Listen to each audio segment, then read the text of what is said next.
बिहार के औरंगाबाद का एक गांव पुरौरा, जहां रात होते ही लोग दरवाजे बंद कर लेते थे, क्योंकि गांव दो हिस्सों में बंट चुका था। एक तरफ महेंद्र महतो गैंग और दूसरी तरफ दीप नारायण यादव गैंग। फिर एक रात ऐसा नरसंहार हुआ जिसकी खबर सुनकर पूरे बिहार में सनसनी फैल गई। और सुबह होते ही बिहार के मुख्यमंत्री लालू प्रसाद यादव हेलीकॉप्टर से गांव पहुंचे। ये कहानी है बिहार के औरंगाबाद जिले के परोरा गांव की। एक ऐसा गांव जहां कभी खेतों में शांति थी, लेकिन धीरे धीरे दुश्मनी ने पूरे गांव को अपनी आग में झोंक दिया। उस समय गांव में दो गुटों का दबदबा था। पहला महेंद्र महतो और दामोदर महतो का गुट, और दूसरा दीप नारायण यादव का गुट। छोटी छोटी बातों से शुरू हुई दुश्मनी धीरे धीरे खूनी संघर्ष में बदलने लगी। गांव के लोग बताते हैं कि दोनों तरफ डर इतना था कि शाम ढलते ही लोग घरों में बंद हो जाते थे। हर किसी के मन में बस एक सवाल रहता था, आज रात क्या होने वाला है। फिर आई वो काली रात, जिसने पूरे इलाके को हिलाकर रख दिया। रात के अंधेरे में दीप नारायण यादव पर हमला हुआ।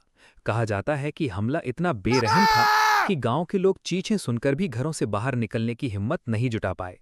सुबह जब गांव वालों की आंख खुली तो माहौल पूरी तरह सन्नाटे में डूब चुका था। देवनारायण यादव की लाश गांव के पूरब तरफ देवी स्थान के पास पड़ी मिली। ये खबर आग की तरह पूरे इलाके में फैल गई। लोगों की भीड़ जमा होने लगी और देखते ही देखते मामला पूरे बिहार में चर्चा का विषय बन गया। उस दौर में बिहार की राजनीति भी उथल-पुथल से भरी हुई थी। और जब इस नरसंहार की खबर पटना पहुंची तो खुद मुख्यमंत्री लालू प्रसाद यादव गांव पहुंचे।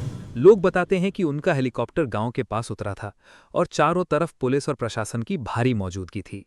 उस दिन पहली बार परोरा गांव ने इतने बड़े राजनीतिक काफिले को अपने गांव में देखा था।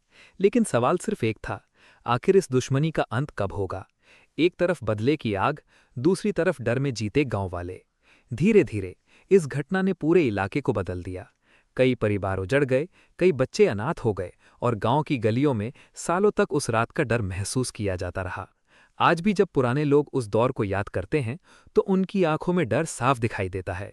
ये सिर्फ दो गैंग की लड़ाई नहीं थी, ये उस दौर की कहानी थी जब बिहार के कई गांव गैंग वॉर और बदले की आग में जल रहे थे। और परोरा गांव उस दर्दनाक इतिहास का एक ऐसा नाम बन गया जिसे लोग आज भी भूल नहीं पाए हैं।